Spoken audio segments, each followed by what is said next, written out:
அனைவருக்கும் வணக்கம். நான் இன்று உங்களோடு உரையாட எடுத்துக்கொண்ட புத்தகத்தின் பெயர் ரெவல்யூஷன் இன் ரோஜாவா. இந்த புத்தகம் ஒரு குர்திஸ் விடுதலை போராட்டம் பற்றியது. இந்த குர்திஸ் விடுதலை போராட்டம் என்று சொன்னாலே அதில் பெண்களின் பங்கு மிக முக்கியமாக இருக்கிறது. பெண்களின் வகிபாகம் அதில் மிக முக்கியமாக இருக்கிறது. சமீப காலங்களாக நாங்கள் இந்த ரோஜாவா புரட்சி பற்றி அதிகம் டிவியில் அதிகம் செய்திகளில் பார்க்க கிடைக்கிறது. இந்த மெசபத்தேமிய நாகரிகத்தை ஒரு மணி நேரமாக சுருக்கினால் அதனுடைய தேசங்களின் வரலாறு ஒரு நொடியாக இருக்கும் என்று ஆய்வாளர்கள், வரலாற்று ஆசிரியர்கள், மானுடவியலாளர்கள் சொல்கிறார்கள். ஏனென்றால் மெசபத்தேமிய நாகரிகம் தொடங்கி அதில் ஒட்டோமன் ராஜ்யம் 1299 1916 மட்டும் ஒட்டோமன் ராஜ்யம் அங்கிருந்தது. அது ஒரு சமூகங்கள் கூட்டாக வாழும் ஒரு தன்மைதான், ஒரு ஒழுங்குமுறை, ஒரு ஜனநாயக ஒழுங்குமுறை இருந்ததுன்னு சொல்கிறார்கள். அப்ப இந்த இந்த இந்த இந்த நிலப்பிரதேசத்தை இன்றைக்கு மத்திய கிழக்கு என்று கூறுகிறார்கள். இந்த நிலப்பிரதேசத்தில் நாடுகள் தோன்றி சில வருடங்களே ஆகின்றன. அதாவது 1916 ஆண்டுக்கு பின்னர் அன்றைய ராஜதந்திரிகளான பிரெஞ்சு மற்றும் ஆங்கில ராஜதந்திரிகள் தான் அங்கு போய் அந்த கோடுகளை கிழித்து அங்கு நாடுகளை உருவாக்குகிறார்கள். அதில் தோன்றிய நாடுகள் தான் சிரியா, துருக்கி, ஈரான், ஈராக் போன்ற நாடுகள். இந்த நாடுகளின் எல்லை பிரதேசத்துக்குள் இருக்கக்கூடிய இந்த நிலப்பரப்பு தான் குர்திஸ்தான் என்ற நிலப்பரப்பு. இந்த குர்திஸ்தான் விடுதலை போர் கிட்டத்தட்ட 30 வருடங்களாக நடைபெற்று கொண்டு இருக்கின்றது. அப்ப இந்த குர்திஸ்தான் விடுதலை போர் இந்த எல்லா நாடுகளிலும் நடைபெற்று கொண்டிருக்கிறது, ஈராக்கை தவிர, ஈரானை தவிர. ஈராக்கில் நாங்கள் பார்த்திருக்கிறோம், அந்த சடாம் ஹுசைனால் 100,000 குர்திஸ் மக்கள் படுகொலை செய்யப்பட்டார்கள். அதனால் மேற்கிற்கு சடாம் ஹுசைனை பிடித்து கொடுப்பதற்காக மேற்குலகத்திற்கு இந்த குர்திஸ் விடுதலை போராளிகள் உதவிகளை புரிந்தார்கள். அவர்கள் என்ன வாக்குறுதிகளின் அடிப்படையில் அவர்களிடம் உதவிகள் கூறப்பட்டது என்றால், உங்களுக்கு ஒரு கவர்மெண்ட் உண்டை, உங்களுக்கான ஒரு தனி நாட்டை நாங்கள் ஸ்தாபித்து தருவோம், இவரை பிடிப்பதற்கு எங்களுக்கு உறுதுணையாக இருந்தால் என்ற ஒரு ப்ரொமிஸின் அடிப்படையில் தான் இந்த குர்திஸ் விடுதலை போராளிகள் இவர்களுக்கு உதவிகளை செய்தார்கள். ஆனால் அது அந்த 2017 ஆண்டுக்கு பிறகு அந்த ரெஃபரண்டம் மூலம் நடக்கவில்லை. இப்படி நிறைய செய்திகளை பார்த்திருக்கிறோம். இந்த ஊடகங்களில் செய்திகளில் குர்திஸ்தான் விடுதலை போர் ஆங்காங்கே நடைபெறுவதை பார்த்துக்கிறோம். ஆனால் குர்திஸ்தான் விடுதலை போரை புரிந்து கொள்வதற்கு அந்த நிலப்பரப்பை பற்றி புரிந்து கொள்ள வேண்டும், அதனுடைய பண்டைய நாகரிகம் பற்றி புரிந்து கொள்ள வேண்டும். அதை பற்றி தான் இந்த புத்தகம் விலாவாரியாக பேசுகின்றது.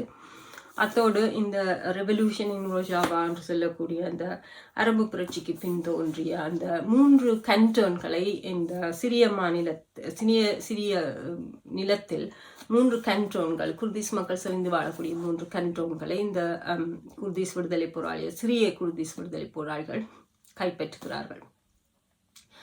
அது 2014 ஆண்டு தொடக்கத்தில் இவர்கள் அதை ஒரு டிஃபேக்டோ கவர்மெண்டாக, ஒரு நிழல் அரசாக உருவாக்கி அங்கு ஒரு அரசாங்கத்தை போல ஒரு ஜனநாயக அமைப்பை, அதாவது டெமோக்ராட்டிக் கான்ஃபெடரலிசம், அதாவது ஜனநாயக கூட்டமைப்பு என்ற ஒரு அமைப்பை ஸ்தாபிக்கிறார்கள்.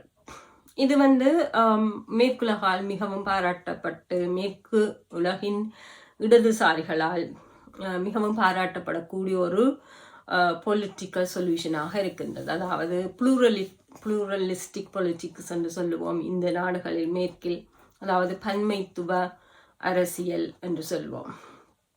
அப்போது அந்த சிரியா மண்ணில் வாழ்ந்த குர்திஸ் மக்கள் 50,000 பேருக்கு மேலே அவர்கள் அழிக்கப்பட்டார்கள். அவர்கள் இன அழிப்பு செய்யப்பட்டார்கள். பல வகைகளில் அவர்களின் இருப்புக்கு அந்த பாத் அரசும் மற்றும் அசாட் அரசும் இருப்புக்கு அச்சுறுத்தலாக இருந்ததை நாங்கள் செய்திகளின் மூலம் பார்த்திருக்கிறோம். ஆகவே இந்த புத்தகத்தில் இந்த விடயங்கள் மிகவும் துல்லியமாக எழுதப்பட்டிருக்கிறது. அதாவது 1963 ஆண்டு பாத் அரசு இந்த குர்திஸ் மக்களை இனவழிப்பு செய்கிற முறைகள் மிகவும் கிட்டத்தட்ட இந்தியாவில் அண்மை ஆண்டுகளில் நடந்தது போல இவர்களை இவர்களுடைய பிரஜா உரிமைகளை பறிக்கிற ஒரு வேலையை செய்கிறது. அதாவது சென்சஸ் எடுக்கிறது.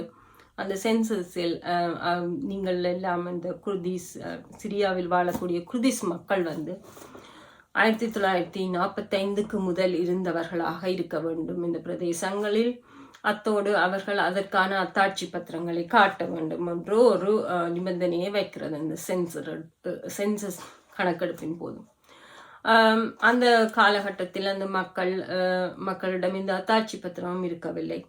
அப்போது அவர்களை அந்நியர்கள் ஃபாரினர்ஸ் என்று ஒரு முத்திரை குத்தி அவர்களினுடைய பிரஜா உரிமை பறிக்கப்பட்டு அவர்களுடைய நிலங்கள் பறிக்கப்பட்டு அவர்களை ஒரு ஸ்டேட்லெஸ் ஆக்குகிறார்கள். அதே சென்சஸ் எடுத்த அந்த காலகட்டத்தில் சென்சஸ் எடுக்க போன நேரத்தில் இந்த மக்கள் பத்திரம் இருந்த மக்கள் கூட அவர்கள் தலைமறைவானார்கள் என்று ஒரு பொய்யை சொல்லி அவர்களையும் அவர்களுடைய பிரஜா உரிமைகளையும் இந்த அரசு பறித்து விடுகிறது. மேலும் ஒரு 12 புள்ளி என்று ஒரு திட்டத்தை அறிவித்து அதன் மூலம் இந்த மக்களுடைய அரபுமயமாக்கல் என்ற ஒரு விடயத்தை செய்கிறது. இந்த சிரியாவில் வாழக்கூடிய மக்கள் பல்லின மக்களாக இருக்கிறார்கள். அவர்கள் ஆர்மேனியன்களாக இருக்கிறார்கள், அரபுக்காரராக இருக்கிறார்கள், குர்திஸ் மக்களாக இருக்கிறார்கள். அப்படி பல்வேறு வகைப்பட்ட இனங்களாக இந்த நாடோடிகளாக செட்டிலான இனங்களாக இருக்கிறார்கள். ஆனாலும் சிரியாவில் வாழக்கூடிய அரபு இனத்து மக்களை விட பண்டைய காலங்களில் குடிபெயர்ந்து அங்கு இருந்தவர்களாக இருக்கிறார்கள் இந்த குர்திஸ்ய மக்கள். இருந்தாலும் அவர்களுடைய இருப்புக்கு அச்சுறுத்தல் நடந்தது. இதே காலகட்டத்தில் 1973 ஆண்டு தொடங்கிய PKK இயக்கத்தை குர்திஸ் விடுதலை போராளியான துருக்கியில் இருந்த அப்துல்லா ஓச்சலன் தொடங்குகிறார். அப்துல்லா ஓச்சலின் தலைமையை தொடங்கிய இந்த PKK இயக்கமானது ஒரு மார்க்சிய லெனினிய சிந்தனையில் தோன்றிய ஒரு இயக்கமாக இருக்கிறது. அப்போது அந்த இயக்கம் வளர்ந்து ஒரு இடதுசாரி இயக்கமாக வளர்கிறது. அந்த காலகட்டத்தில் நிறைய போராளிகள் அந்த இயக்கத்தில் சேர்க்கிறார்கள். நிறைய போர்கள் சமர்கள் வெடிக்கிறது. அங்கு குர்திஸ் மக்கள் எங்களுடைய மொழி, எங்களுடைய கலாச்சாரம், எங்களுடைய பாதுகாப்பு, எங்களுடைய சுய நிர்ணயம் இப்படியான ஏதாவது பேசினாலே அவர்களுடைய வாழ்க்கைக்கு அச்சுறுத்தலாக இருந்தது. அவர்கள் சிறையில் அடைக்கப்பட்டார்கள். இப்படி தங்களுடைய உரிமையை அவர்கள் கோரும்போது அவர்கள் சிறையில் அடைக்கப்படக்கூடிய ஒரு ஆட்சி தான் அங்கு நிலவியது. 1991களுக்கு முன்பாகவே அப்துல்லா ஓச்சலன் இந்த சிரிய அரசோடு சேர்ந்து அவருக்கு அடைக்கலம் கொடுக்கிறார்கள். அடைக்கலம் கொடுத்து அந்த இயக்கத்தை வளர்க்கிறார்கள். அந்த காலகட்டத்தில் பனிப்போர் காலகட்டம் அப்போது அந்த சோவியத் யூனியனோடு மிகவும் நட்புறவில் இருக்கிறது இந்த சிரியா. சோவியத் யூனியனோடு சிரியா நட்புறவில் இருக்கும்போது அப்துல்லா ஓச்சலனுக்கு அடைக்கலம் கொடுக்கிறார்கள். எதிரிக்கு எதிரி நண்பன் என்ற அடிப்படையில் அப்துல்லா ஓச்சலுக்கு அடைக்கலம் கொடுக்கிறார்கள். ஏனென்றால் துருக்கி நேட்டோவில் இருந்தது. அதன் பின்னர் அங்கு வளர்ச்சி வருகிறது. PKK இயக்கம் அங்கு சிரியாவில் வளர்ச்சி அடைகிறது. அந்த காலகட்டத்தில் அப்துல்லா ஓச்சலன் தனது போராட்டம் இந்த துருக்கிய குர்திசிய விடுதலை போருக்காகத்தான் தான் போராடுகிறேன் என்று ஒரு தோற்றப்பாட்டை அந்த அரசுக்கு காட்டி கொண்டு வந்தார். ஏனெனில் அவருடைய இருப்புக்கு அச்சுறுத்தலாக இருக்கக்கூடாது என்பதற்காக அந்த காலகட்டத்தில் சிரிய குர்திஸ் இன மக்கள் அந்த அரசால் மிகவும் இனவழிப்பு செய்யப்பட்டு கொண்டு பல்வேறு வகைகளில் இனவழிப்பு செய்யப்பட்டு கொண்டிருந்தார்கள். அதை அவர் கவனித்தாலும் அதை வெளியே காட்டிக்கொள்ளவில்லை. அவர் கவனித்து வைத்திருந்தார். அந்த காலகட்டத்தில் சோவியத் யூனியன் உடைகிறது. அதன் வீழ்ச்சியோடு சோவியத் யூனியன் உடைந்த பின்னர் சிரிய அரசுக்கு ஒரு அச்சுறுத்தல் வருகிறது. துருக்கியிலிருந்து ஒரு அச்சுறுத்தல் வருகிறது. துருக்கி சிரிய அரசுக்கு தண்ணீர் விநியோகம் செய்கிற ஒரு நாடாக அந்த காலகட்டத்தில் இருந்தது. அப்போது அந்த துருக்கி சொல்கிறது சிரியாவுக்கு ஒரு ஒரு ஒரு அறிக்கையை விடுகிறது. அதாவது நீங்கள் இந்த அப்துல்லா உச்சலனை வெளியேற்றாவிட்டால், தங்களிடம் ஒப்படைக்காவிட்டால் நாங்கள் தண்ணீர் விநியோகத்தை நிப்பாட்டுவோம் என்று சொல்லி, அப்போ அப்துல்லா உச்சலன் அதை செவிமடுத்து ஒரு சமாதான முறையில் அவர் துருக்கியிடம் மீண்டும் போகிறார். அவர் கைப்பற்றப்படுகிறார்.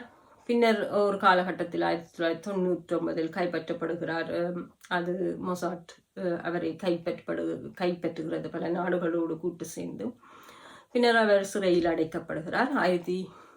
1999 இம்ராலி என்ற சிறையில் தனியாக அவர் கடும் சிறைவாசத்தில் இருக்கிறார். இந்த காலகட்டத்தில் அவர் நிறைய புத்தகங்களை படிக்கிறார். அதாவது இந்த மெசபத்தேமியா நிலப்பரப்பில் பண்டைய காலத்தில் எப்படி இந்த நாகரிகங்கள் இருந்தது என்று படிக்கிறார். ஜொரோஸ்ட்ரியன் என்ற அந்த கலாச்சாரங்களை படிக்கிறார். அதாவது 4வது பனியுகம் முடிவுக்கு வந்த பின்னர் கற்காலம் தொடங்கியவுடன் ஒரு நாகரிகம் ஒன்று வளர்கிறது. அங்கு வேளாண்மை செய்ய தொடங்குகிறார்கள் மனிதர்கள். அங்கு சமூகங்கள் கூட்டாக வாழ்கிறது.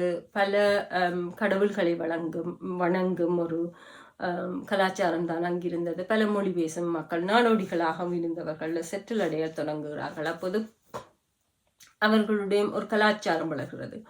அந்த காலகட்டத்தில் பெண்கள் எப்படி ஒரு பெண் மையமான ஒரு சமூகம் இருந்தது. அதாவது பெண்கள் விடுதலையானவர்களாக ஒரு சமத்துவத்தோடு வாழ்ந்தார்கள். அவர்கள் விவசாயத்தை மிகவும் விரும்பி செய்தார்கள். அவர்களுடைய வகிபாகம் சமூகத்தில் தாய்வழி சமூகமாக இருந்தது. பெண் தெய்வங்கள் தோன்றின. அவர்கள் அதற்கு அத்தாட்சியாக, அதற்கு சான்றாக பெண்கள் கண்டுபிடித்த கருவிகளாக இன்னும் இருக்கிறது என்று சொல்லி இந்த மண்வெட்டி போன்ற கருவிகள் பெண்களால் கண்டுபிடிக்கப்பட்ட கருவிகள். அப்போ பெண்வழி சமூகம் இருந்த காலகட்டத்தில் ஒரு சமத்துவமான பல்லினங்கள் கூட்டாக ஒரு யுத்தங்கள் அன்றி வாழக்கூடிய ஒரு சமத்துவமான புற்றளவில் சமத்துவமான ஒரு கலாச்சாரம் அங்கு நிலவி வந்தது என்று படிக்கிறார். அந்த படிப்போடு முரே புக்சின் என்கிறவருடைய, அவர் ஒரு அமெரிக்கர், அவருடைய இந்த டெமோக்ராட்டிக் கன்ஃபெடரலிசம் என்ற அந்த சிந்தனை பள்ளியிலிருந்து வந்த அவருடைய அரசியல் சிந்தனைகளையும் படிக்கிறார். அந்த காலகட்டத்தில் அவர் சொல்கிறார், தன்னுடைய அந்த ஒரு தேசம் ஒரு ஒடுக்கும் தேசியம், ஒரு ஒடுக்கப்பட்ட தேசியம், ஒரு ஒடுக்கும் தேசியத்தை எதிர்த்து போராடும் போது நேச்சுரலாகவே ஒரு இயல்பாகவே அவர்கள் தனிநாடு என்ற ஒரு கோரிக்கையை வைக்கிறார்கள். சுயாட்சி என்ற ஒரு கோரிக்கையை வைக்கிறார்கள். அது நாடுகளில் நடக்கிறது. அப்போது இன்றைக்கு இருக்கக்கூடிய தேசங்கள் என்றாலே அவர்கள் ஒரு மெஜாரிட்டி, ஒரு பெரும்பான்மை இனம் கீழே இருக்கக்கூடிய மற்ற இனங்களை ஒடுக்குவதாகவும், அவர்களுடைய சுய நிர்ணயங்களை மறுப்பதாகவும், மற்றும் அவர்களுடைய மொழியை பேசவோ அவர்களுடைய கலாச்சாரத்தை பின்பற்றவோ அந்த மாதிரியான ஒன்றுக்கும் அந்த அரசியல் சட்டங்களில் இடமில்லை. அப்படி ஒரு ஒடுக்கும் தேசியத்திலிருந்து விடுதலை பெற வேண்டும் என்றால் அது ஒரு தனிநாடாக விடுதலை பெற வேண்டும். அப்படி தனிநாடாக போய்விட்டால் அதுவும் அதே மாதிரியான ஒரு கட்டமைப்பு கீழ் வருகிறது. அந்த அதிகார படிநிலைகள் ஒரு ஹயராக்கி, மேலிருந்து கீழான ஒரு ஹயராக்கி தான் வருகிறது. அப்ப மேலே இருந்து சொல்லக்கூடிய அதிகாரங்கள் கீழே இருக்கிறவர்களிடம் எதையும் பேசி கலந்து ஆலோசிக்காமல் எந்த விதமான கன்சல்டிங்கும் செய்யாமல் அவர்கள் சொல்றதை இவர்கள் சட்டமாக அரச கட்டளையாக மாதிரி ஏற்றுக்கொண்டு நடக்கிறது. இது ஒரு ஜனநாயகம் என்ற போர்வைக்குள் ஒரு முதலாளித்துவ அரசுகளால் முன்னெடுக்கப்படுகின்ற ஒரு ஒடுக்குமுறையான ஒரு அரசியல் கான்ஸ்டிடியூஷன் அது என்று சொல்கிறார். ஆகவே தான் அந்த போராட்ட வடிவத்தில் இருந்து தான் இந்த தனிநாடு என்ற கொள்கைகளிலிருந்து இந்த டெமோக்ராட்டிக் கான்ஃபெடரலிசம், அதாவது ஜனநாயக கூட்டமைப்பு என்பதை தழுவிக்கொண்டதுக்கு பின்னால் இருப்பது தன்னுடைய படிப்புகள். அவர் அந்த டெமோக்ராட்டிக் கான்ஃபெடரலிசம் என்று சொல்லக்கூடிய இந்த முரேபுக்சின் படித்தார்.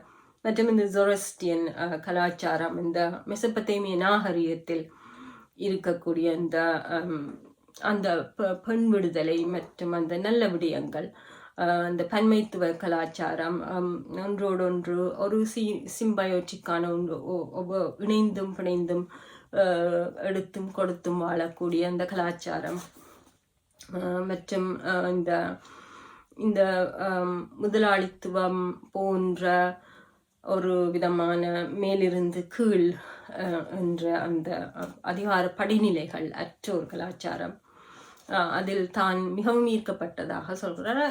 அந்த வகையில் அவர் இந்த புத்தகத்தை எழுதியிருக்கிறார். Abdullah Ocalan, political thought of Abdullah Ocalan, Kurdistan woman revolution and democratic confederalism. அப்போ அந்த விஷயத்தை தழுவித்தான் 2014 பின்னர் இந்த ரொஜாவா என்ற பிரதேசம் சிரியாவில் நடக்கிறது, புரட்சி நடக்கிறது. ரொஜாவா புரட்சி நடக்கிறது. அந்த புரட்சியில் இந்த ஆர்ம் ஃபோர்ஸஸ், இதில் நிறைய பெண்கள், இந்த சிரிய அந்த படையில் நிறைய பெண்கள் போராளிகளாக இருந்தார்கள். இந்த படத்தை பார்த்தீர்கள் என்றாலும் பெண்கள் தான் அதில் போராட்டத்தில் ஈடுபடுற மாதிரி இந்த அட்டைப்படம் இருக்கிறது. அப்போ அந்த பெண்களின் விடுதலை ஒரு நாடு விடுதலை அடைந்த பிறகு நாங்கள் அவர்களுக்கு விடுதலை கொடுப்போம் என்று இல்லாமல், அந்த போராட்டத்தினூடே அந்த போராட்டம் நடந்து கொண்டிருக்கிற அந்த சமகாலத்திலே அந்த சமாந்தரமாக அந்த பெண்களின் வகிபாகம், பெண்களின் அவர்களுடைய கான்ட்ரிபியூஷன், அவர்களுடைய சிந்தனைகள், அவர்களுடைய விடுதலைக்கான அவர்களுடைய வேண்டுதல்கள், அவர்களுடைய கன்சல்டேஷன், இதெல்லாமே இதற்குள் அடங்க வேண்டும். அது ஒரு டைனாமிக்கான ஒரு சிமில்டேனியஸாக, இது ஒரு ஸ்பான்டேனியஸாக இருக்க வேண்டும் என்று சொல்கிறார். அந்த வகையில் இது ஒரு பேச்சாக இல்லாமல் இது ஒரு ப்ராக்டிக்கலாக அது நடைமுறையில் சாத்தியப்படுத்திய இந்த புரட்சி இந்த மேற்குலகெங்கும் மிகவும் பாராட்டி பேசப்பட்டது. குறிப்பாக இடதுசாரிகள் மத்தியில் பாராட்டி பேசப்பட்டது. மற்றும் அப்துல்லா ஓச்சலன் சொல்கிறார், அதாவது இந்த லெனின் மற்றும் மார்க்ஸ் தேசங்களின் மூலம் அவர் ஒரு இனம் விடுதலை அடையலாம், விடுதலை அடைந்த தேசங்களை கட்டியெழுப்பலாம், அதில் சோசியலிசம் அதை கொண்டு வரலாம் என்று சொல்லி, ஆனால் அது சயின்டிஃபிக்காக அது சரி வராது என்று சொல்கிறார். என்றால் அப்படித்தான் இந்த சைனா, ரஷ்யா போன்ற நாடுகளும் அப்படித்தான் தொடங்கியது. ஆனால் அது கீழே இருக்கிறவர்களை அடிமைப்படுத்தக்கூடிய முறையில் அது உருவாகி அது அதன் பரிணாம வளர்ச்சி அப்படித்தான் இருந்தது. ஆகவே தேசங்கள் என்று வருவது அது நடைமுறையில் அது ஒரு விடுதலைக்கான வழி அல்ல என்று சொல்கிறார். அப்போது இந்த 3 கண்டோன்கள், கொபானி, அஃப்ரின் அண்ட் ஜிரீஸ் என்ற இந்த 3 கண்டோன்களில் நடுவிலும் சோஷியல் கான்ட்ராக்ட்ஸ் என்று இருக்கிறது. அவர்கள் தங்களை மிகவும் ஒரு கட்டமைப்புக்குள், ஒரு அரசியல் கட்டமைப்புக்குள், டிஃபேக்டோ கவர்மெண்டாக இருந்தாலும் ஒரு அரசியல் கட்டமைப்புக்குள் அவர்கள் தங்களை கொண்டு வருகிறார்கள். மற்றும் இவர்கள் சொல்வது என்னென்றால், மலைகளை தவிர நமக்கு வேறு நண்பர்கள் இல்லைன்னு சொல்கிறார்கள். ஏனென்றால் மலைகள் இவர்களுடைய போராட்டத்தில் மிக முக்கியமாக இருந்த ஒன்று. மலைகள் இல்லாமல் அவர்களால் அந்த தந்திரோபாயத்துக்கும் போராட்டத்தின் தந்திரோபாயத்துக்கும் மலைகள் தேவைப்பட்டிருக்கிறது. ஏனென்றால் இவர்கள் ஒவ்வொரு தடவையும் இந்த முதலாம் உலக போரின் பின் இவர்களுக்கு ஒரு ப்ராமிஸ் வழங்கப்பட்டது மேற்கு நாடுகளால், நீங்கள் எங்களோடு சேர்ந்து போராடினால், எங்களுக்கு உதவி செய்தால் உங்களுக்கு நாடு பிடித்து தருவோம், குர்திஸ்தான் என்ற பிரதேசத்தை உங்களுக்கு நாடாக ஸ்தாபித்து தருவோம் என்று. அது நடக்கவில்லை. பின்னர் இந்த சடாமுக்கு எதிரான மேற்குலகத்தின் போர் காலகட்டத்தில் கூட இந்த நாட்டை தருகிறோம் என்று சொன்ன ப்ராமிஸுகள் பின்னர் இந்த ரெஃபரண்டம் மூலம் கூட அது சாத்தியப்படாமல் போனது. ஆகவே இந்த நாடு என்கிறது இவர்களுக்கு ஒரு இலவு காத்த கிளியாக இருந்திருக்கிறார்கள் இந்த எல்லா காலகட்டத்திலும். ஆகவே இந்த ஒச்சலனினுடைய இந்த கருத்து ஒரு நாடாக ஸ்தாபித்தால் அங்கு ஜனநாயகம் இருக்க முடியாது. ஆகவே நாங்கள் டெமோக்ராட்டிக் கம்பரலிசம் என்று எங்களை நாங்களே ஒரு கட்டமைப்புக்குள் ஜனநாயக கட்டமைப்புகள் கொண்டு வருகிறோம், நாடாக இருப்பதை விட இது ஒரு திறமானது என்று சொல்லி இது இந்த 8வது பழம் புளிக்கும் என்ற மாதிரியும் இதை எடுத்துக்கொள்ளலாம். ஏனென்றால் இன்றைய உலகத்தில் இன்று 190 நாடுகளுக்கு மேல் இருக்கின்றன. அந்த நாடுகள் ஒன்றோடு ஒன்று வர்த்தக உறவு வைத்துக் கொள்ளுகிறது. ஒன்றோடு ஒன்று கடல் வழி பிரயாணங்கள் போன்ற விடயங்களில் அவர்கள் வர்த்தக உறவுகளை வைத்துக் கொள்ள வேண்டும். புவிசார் அரசியல் இப்படி நிறைய விஷயங்கள் இருக்கிறது. அதற்கு நாடு என்று சொல்லக்கூடிய ஒரு வலிமை மிக்க ஒரு அங்கமாக இந்த நாடுகளோடு உறவாடுவதற்கு நாடு என்ற ஒரு அந்தஸ்து இருக்க வேண்டும். ஆகவே இவர்கள் இது ஒரு டிஃபேக்டோ கவர்மெண்ட். இதை யாரும் ஐநா கூட ஆதரித்ததாக தெரியவில்லை. ஒரு மேற்குலகால் பாராட்டப்பட்டிருக்கிறது. ஆனால் தங்களை இந்த கொம்மீனாகவும் கொம்மீன் நெய்பர்ஹுட் டிஸ்ட்ரிக்ட் அப்படி 4 கட்டமைப்பாக வகுத்து கொம்மீன்ன்றது ஒரு 20-30 ஃபேமிலிஸ் ஒரு கிராமத்தில் சேர்ந்தால் அது கொம்மீன். அவர்கள் தங்களுடைய பிரச்சனைகளை தாங்களே பேசி தீர்த்து கொள்வார்கள். அப்படி இல்லாவிட்டால் அவர்கள் நெய்பர்ஹுட் என்றது அடுத்த கட்டம்.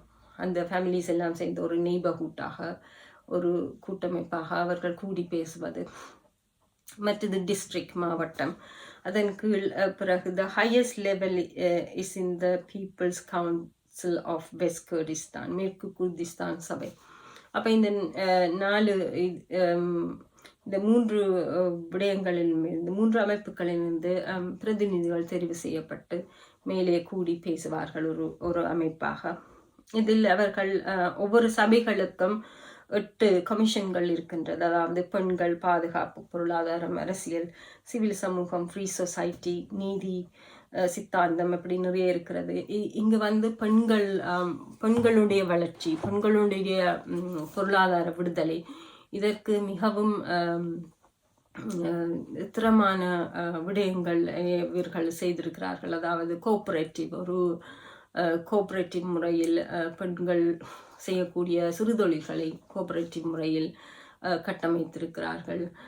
மற்றும் பெண்களுக்கான கல்வி, பெண்களுக்கான விழிப்புணர்வு, அவர்கள் இந்த உலகத்தில் சம மரியாதையோடு ஆண்களைப் போல நடத்தப்படக்கூடியவர்கள், எல்லா விடயங்களிலும் அவர்கள் பங்கு பெற்ற வேண்டும் என்று அவர்களுக்கு அறிவுறுத்துவது, பெண்களோடு சேர்ந்து கூடி அவர்களுடைய உரிமைகளை என்ஃபோர்ஸ் பண்ணிக்கொள்வது, இந்த மாதிரியான விடயங்கள் இதனுடைய முக்கிய. மற்றும் அந்த சோஷியலிசம் என்று பார்க்கும்போது இவர்கள் பொருளாதாரம் என்று வரும்போது மேற்கத்திய முதலாளித்துவ பொருளாதாரத்தில் இருக்கிற அற்பத்தனமான விடயங்களை, அதாவது தேவைகளை ஆர்டிஃபிஷியலாக உருவாக்கி அதற்காக பொருட்களை கண்ணாபின்னா உற்பத்தி செய்து அதை விற்று அதற்காக இயற்கை வளங்களை அழித்து செய்யாமல் இவர்கள் தண்ணீரை சேமிப்பதற்கும் அதை ஃபியூச்சர் ஜெனரேஷனுக்கு வைத்து கொண்டும்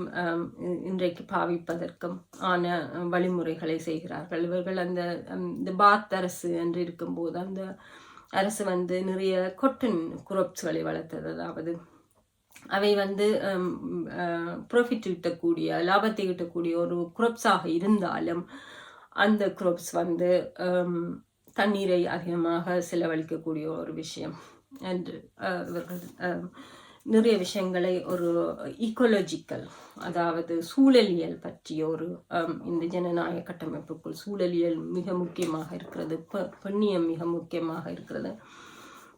ஆகவே இந்த இந்த இந்த டெமோக்ராட்டிக் கம்ஃபர்டலிசம் என்கிறது ஒரு நாட்டுக்குள் மட்டும் இருக்க தேவையில்லை. இப்போ நாங்கள் பார்த்தோம் என்றால் இந்த முதலாளித்துவ பொருளாதார கட்டமைப்பு உள்ள நாடுகள் கூட இந்த பொலிட்டிக்கல் ப்ளூரலிசம், அதாவது பன்மைத்துவ கலாச்சாரத்தை ஆதரிக்கின்றன.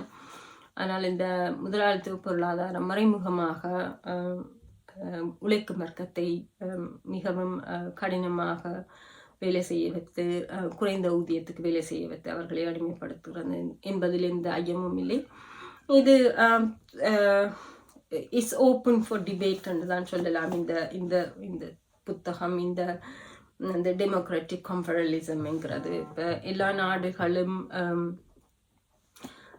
ஒரு நாடாக இருக்கும்போது ஒரு நாடு மட்டும் அது தனியாக ஒரு டெமோக்ராட்டிக் கம்ஃபர்டலிசம் டிஃபேக்டோ கவர்மெண்டாக இருக்கும்போது அது வலுவுள்ள ஒரு நாடாக இருக்காது. அது உறவாடுவது, மற்ற நாடுகளோடு உறவாடுவது, அரசியல் தளத்தில் அதற்கான ஒரு வலு, அதற்கான ஒரு ஸ்ட்ரென்த் அது இல்லாமல் போகும். ஆகவே இது ஒரு ஒட்டாத கனி, இவர்களுக்கு ஒரு ஒட்டாத கனி. அதனால்தான் மற்றும் இந்த மற்ற விடுதலை போராட்டங்களை, குறிப்பாக ஈழ விடுதலை போராட்டத்தோடு ஒப்பிட்டு பார்த்தால் இது இந்த குர்திஸ்தான் மக்கள் இந்த 4 நாடுகளோடு மட்டும் போராட முடியாது. இந்த சிரியா, ஈரான், ஈராக் மற்றும் துருக்கியோடு மட்டும் அவர்களுடைய போராட்டம் நின்று விடாது. ஏனென்றால் இந்த நாடுகளின் நேச நாடுகளோடு கூட போராட வேண்டும். இந்த புவிசார் அரசியல் என்பது ஒரு பெரிய பிரச்சனையாகவும், இந்த நிலவியல் சூழல் என்பது பெரிய பிரச்சனையாகவும் அவர்களுக்கு இருக்கின்றது.